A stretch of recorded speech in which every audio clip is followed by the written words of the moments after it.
Manchester City 0, Tottenham 4, Spurs in Dreamland, Manchester City in crisis. Hey guys, welcome back to the channel and welcome to another video. Today's video is going to be a look back on what the hell just took place at the Etihad. It was an absolute massacre from Spurs. An absolute perfect performance from Tottenham. From back to front, front to back, Tottenham were unbelievable tonight in their incredible 4-0 victory over the champions, the masters of the four-peat, Manchester City, who were absolutely dreadful and have now lost 5 games in all competitions on the bounce. The first time that has ever happened to one Pep Guardiola on a week in which he signs a new Manchester City contract that will see him stay at the club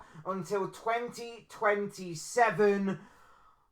It's unbelievable. It's incredible. And Liverpool tomorrow will have a glorious opportunity to not only win, not only put more pressure on City going forward, but will also, if they beat Southampton, stretch their gap at the top of the table from 5 points right now to a possible 8 points if they can beat the Saints tomorrow afternoon. But for the here and now, we're going to be talking about Tottenham, we're going to be talking about Manchester City, we're going to be talking about the performance and the result that has been and gone tonight in incredible circumstances. But before we get into all of that, I would like to remind you all to please like the video and also subscribe if you are new. Both things are always and forever greatly appreciated. Get involved in the comment section as well. I'm sure you have a lot of interesting thoughts, comments, opinions, predictions, feelings, whatever you want to call it, that I'm sure will make for great and interesting reading down below. So please do get involved. Talk to me, people, on this. This is incredible. This is unfathomable. This is never heard of from Pep Guardiola. What is exactly going on at City? And what an incredible performance from Spurs tonight as well. Let me know what you guys are thinking and feeling down there. I'm sure it'll make for great and interesting reading. But for now, let's get on with the video. Let's talk Spurs. Let's talk Man City. And let's talk the victory for Spurs tonight. First and foremost, we're going to get the good stuff and the positive stuff out the way for Tottenham. Absolutely incredible performance. Absolutely incredible performance. It's completely Spursy. It is one of the most Spursy things that you will see, a string of results like this. A few weeks ago before the international break, losing to Ipswich, gifting Ipswich their first victory of the season, and then going to the champions and beating them. And not just beating them, but comfortably dispatching them. Absolutely ridiculing them. Embarrassing them. It was scintillating stuff at times from Spurs. But what I will say to those Spurs fans that are celebrating tonight, enjoy your victory. It's absolutely amazing. It's incredible. You were absolutely brilliant from back to front. There were some really massive and star quality performances tonight from those guys that are associated with Spurs. There was a number of key performances. Vicario and goal made 3 or 4 very good saves to deny City some big opportunities. I thought he was immense. Pedro Porro gets his goal and had a star performance on that right-hand side. I thought in the midfield, Kulusevski was unbelievable. He was absolutely incredible tonight, Kulusevski, and sets up the first goal with an inch-perfect cross. It was absolutely beautiful from the Ukrainian international. James Maddison gets 2 goals tonight. Like, a lot of criticism of James Maddison. Yes, he will need to do that on a more regular and consistent basis, I grant you, and I'm sure that's going to be the one kind of criticism against James Maddison. Why can't he perform like that each and every single week? But I tell you what, he took his 2 goals really well tonight and absolutely put in a shift in that middle of the park. You know, Son, whether it be Son on the left, whether it be Solanke, they all put in a shift, those Tottenham players, and they were amazing. And the Spursy part about it is that keep your feet on the ground just that little bit, enjoy the victory, enjoy the moment, but just remember you have Fulham coming up next week, and Fulham have had a pretty decent start to the season. I know they got battered today by Wolves, but it will be typical of Spurs to go and lose that game next Sunday. So just, like I say, enjoy it, but don't get too carried away by it, because we all know what can potentially happen. We all know that in the past few weeks alone, you have gifted first wins of the season to the likes of Crystal Palace and Ipswich Town. So we know what can happen with Spurs, but no, if they play like that each and every single week, and I guess that's the frustrating part about it, is where's the consistency? Why can't you play like that near enough each and every week? Because Tottenham tonight were incredible. They reduced City to very little. City did obviously create stuff because they're still City, and it's the way that Tottenham play, of course, that played in City's hands a little bit. And Vicario, like I said earlier, made a few very good stops to deny certain City goals, it seemed. But it's just the effort levels. It was just everything about it was perfect tonight. It was an incredible performance from Tottenham, from front to back and back to front. And they are going to be in Dreamland tonight. They are going to be absolutely buzzing from that performance and from that victory against Pep Guardiola's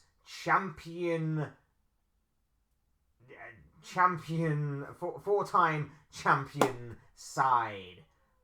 If that makes sense. Kind of makes sense in my head a little bit. You get what I mean. This is a four-peat title-winning side that Spurs have just absolutely dismantled tonight to leave City still 5 points behind Liverpool, but everybody else below them caught up. Chelsea won today, Arsenal won today, so they're catching up with City, and then it's over to Liverpool tomorrow to see if they can really take advantage of Tottenham's win tonight and Man City's loss and go 8 points clear of Pep Guardiola's side. Spurs were excellent. Spurs were unbelievable, but we have to talk about Man City. That is the overlooming shadow on this. Spurs, talk about your team, glorify your team because you deserve it. You won tonight. But we also have to talk about the other side of the coin. We also have to talk about City. 5 losses now on the bounce in all competitions. They've got Liverpool coming up next week. That's going to be extremely difficult. I mean, I hope, fingers crossed, my team make it difficult. I'm praying for that. Champions League action midweek as well. That's going to be difficult. Those players look... I don't even know. Those players look a shadow of them former selves. Erling Haaland tonight, I know he had a few good opportunities to score, and I know he had a couple of decent attempts on goal that was saved by Vicario. But there were a couple of times tonight where I'm looking at Haaland and I'm like, this guy's shot of confidence. There were a couple of times where I'm just thinking, smash it first time. Hit it first time. And he takes a touch. And then another touch. There was one in the first half where I think a better first touch and he may get it out of his feet a bit more and have a shot on goal. He could have also had a shot on goal, just one touch, bang, like he normally does. Nah, the guy tonight looked nervous in front of goal. Everybody in that City squad looked nervous. City played the way that they did and they created chances, sure. But beyond the front line, there was nerves. There was worry. There's a lack of stability. There's a lack of leadership. There's no control whatsoever between the midfield and the defence. And I'm looking at it like, where has this City side been all my life? And I'm thinking, oh, Rodri's out. Surely, with all the money that City spent over the years, surely, with all the charges that have been thrown against them, surely Rodri can't be the central cog to this Man City machine, either working or not working. Surely that can't be the case. That one player makes or breaks this team. Surely. But that seems to be the case.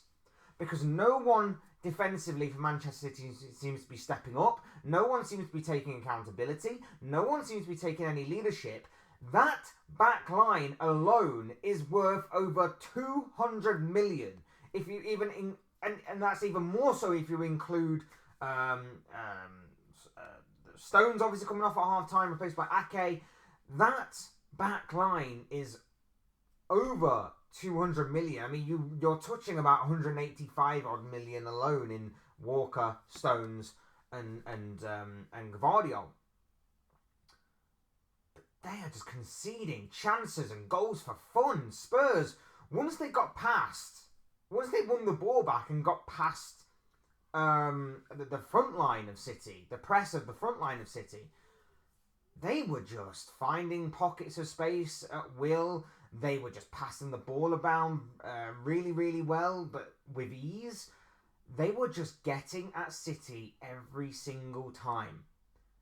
And we've said about, and we've talked about before, about Tottenham's problems defensively. Tottenham defensively tonight were immaculate.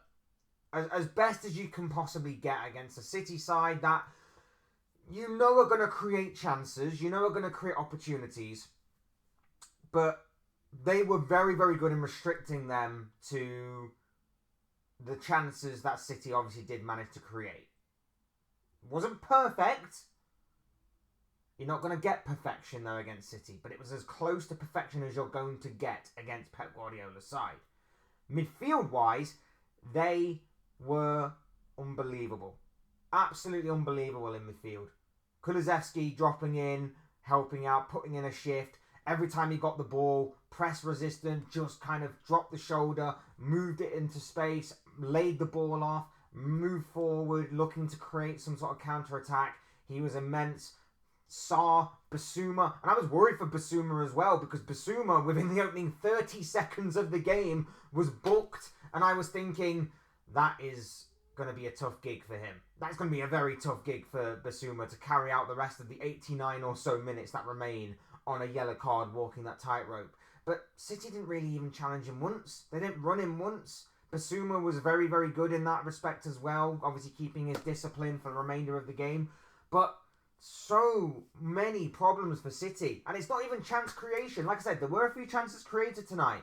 And all season, if you look at the numbers, City are still one of the top chances created in the league. They are still one of the highest teams with high XG in the league. They are still creating plenty of chances. Yes, Erling Haaland does have to carry the lion's share of scoring those goals because other players just don't chip in. I mean, Gvardiol was their second top goal scorer. That's as bad as it is. Their left back is their second top goal scorer. So it's not about creating chances. They're still creating chances. They're just not taking them. And then, if they're not taking chances, you've got to make sure you're watertight at the back. And they're not. That defence is finished. I previously mentioned that they're leaking chances, missing and leaking goals for fun. That back line is worth £200 million, and because they don't have the safety blanket of Rodri no more, they are all over the place. Kyle Walker tonight got finished by Timo Werner. Let that just sink in for a moment. A guy who everybody raves about in Kyle Walker. Oh, he's the best Premier League right back. Oh, he's the best English right back. Oh, he's the best right back in the Premier League's ever seen. I've always said Kyle Walker's overrated. I've always said that. I understand why he's in that team. I understand his role and his job in that team. I get it.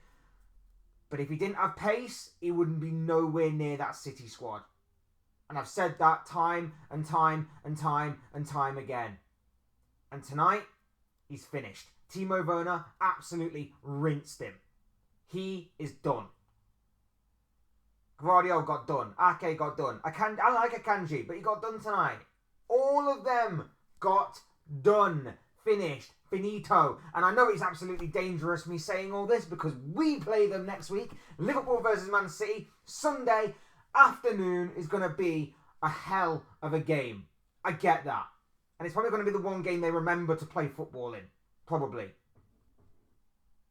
I fancy my chances right now. We'll see how I feel later on in the week. But at the same time, this City side have issues. And it's not necessarily going forward until it's finding that final bit to put the ball into the back of the net. Creating chances is not necessarily an issue for them. They are still high on XG. They're still high on chances created. All of that stuff is going in City's way. It's about control. It's about being defensively tight. It's about leadership. It is about All of that stuff combined, that makes a solid defence that we have become accustomed to over the years, with City being, for the majority of their time, being dominant and dominating the English Premier League. Take Rodri out of the equation, and suddenly their midfield is shot to pieces. The midfield doesn't have any leadership. No one is standing up, taking accountability. Their defence is all over the place. And it's not just the Spurs game. We've seen it time and time again this season. There's been a few occasions where City have gone a goal down and have managed to salvage it later on in the game. But it didn't happen against Bournemouth. Didn't happen against Spurs tonight.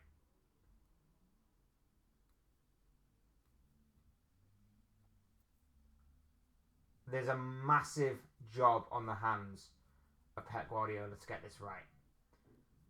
And it seems as though the solution to City's problems is simply to limp to January, wait for the transfer window to open, and bring in a DM.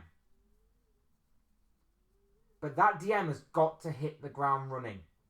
And that's a bad choice of phrase if you're going to sell that kind of project to the DM. You have to hit the ground running. Basically, we made a mistake in not really getting ready someone to succeed Rodri or to back Rodri up. So you're going to have to come in and hit the ground running straight away. And I assume it's going to be a player who will be in a foreign league, who will have to adapt to the Premier League.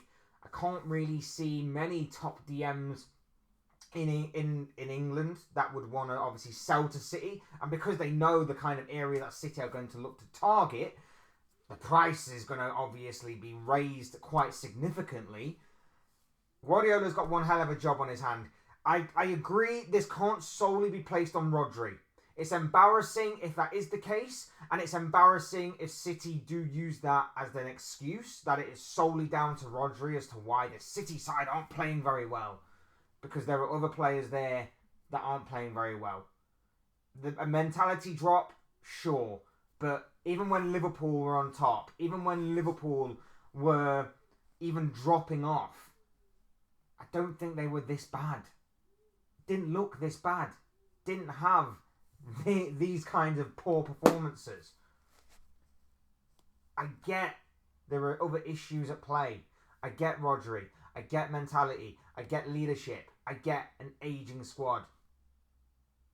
But when you combine all of those things together, City fans, you're not going to want to hear this. But it's at the fault of the manager. I know he's like a god to you. I know he has changed everything about City these past, almost 10 years now. But it doesn't mean he's immune from criticism. Doesn't mean the club are immune from criticism just because you were lottery winners, got taken over, and suddenly are starting to win big silverware. They are not immune from criticism. You can criticise the way that they've been running the club. Because when you scratch the surface of it, you look at an ageing squad. You look at some of the transfers that you've made in recent times. And I agree that some of them at the time were like, okay, well, it's Guardiola's idea, so we'll go with Guardiola. Hell, that was my argument for it all. Kovacic, sure, it's a Guardiola signing. Matheus Nunes, sure, it's a Guardiola signing. Who am I to question Guardiola? Well, turns out we should have been questioning it because they're seemingly not good enough, and it's not working, it's not gelling, it's not working out. And I only use them two as a prime example, but I'm sure there are others. I mean, I know that they didn't really play tonight. But even so, bringing back of Gundogan, what's that all about now? Like, at the time, it seemed smart. It seemed logical. But the guy is a completely different player. He must have got cloned whilst in Spain, and they replaced him with whoever the hell that guy is. That guy's not Gundogan. It's crazy to me. It's absolutely crazy. And like I say, I think some of the blame needs to fall at the feet of the club and Pep Guardiola. I don't expect all City fans to do it. I expect some City fans to actually start to maybe point the finger at Guardiola and the club. Maybe not in the same week that he's just signed a new 2-year deal. But at the same time, I find it absolutely crazy that the squad has been left in this state and not properly addressed. And Liverpool had this a couple of years ago with an ageing midfield that ultimately saw us decline over the course of a season. An ageing midfield in which they just couldn't run anymore. Their legs had gone. Fabinho had declined and dropped off a cliff. Henderson, shocking. Thiago couldn't stay fit for longer than 5 minutes. I've seen it happen with my club, and now I'm seeing it with City right now. A midfield that is without a leader, a midfield that is running around like headless chickens, a midfield without direction, a midfield with no control, a defence that is all over the place, a defence that's in disarray, and an attack that may still look pleasing on the eye at times, may still look quite nice in terms of creating stuff, but ultimately, if a certain Norwegian goal machine is not sticking those chances away, City have nothing going for them in terms of putting the ball into the back of the net. The most important job to do on the football pitch. That's just the way I see it. Those are just the thoughts, comments, opinions, predictions, feelings, whatever you call it, of this guy. I want to know what you guys think. What do you make of Manchester City and Tottenham tonight? What do you make of the big victory by Spurs and the humiliating and crushing defeat of Manchester City? What do you make of the kind of crisis that City are in right now? I want to know what you guys are thinking and feeling. Your thoughts, comments, opinions, predictions, feelings, whatever you want to call it, will make for great interesting reading, I'm sure, down below in that comment section. So please do get involved down there. Otherwise, hit the like button on the way out if you enjoy the video. Subscribe if you are new or want to see more content like this. Both things are always and forever greatly appreciated. And as always, thank you all so much for watching and listening. Thank you all for your continued and brand new support. It's very much appreciated by me. Absolutely love you guys. Absolutely awesome from you. So thank you all so much for that. Always and forever will be appreciated. Awesome. Thank you very much. I've been Fletch. This has been another Fletch Talks video, and I will soon speak to you all again soon in another video or live stream or whatever it may be. Cheers, guys. Thanks for watching. Take care. Enjoy the rest of your night. Speak to you all again very soon.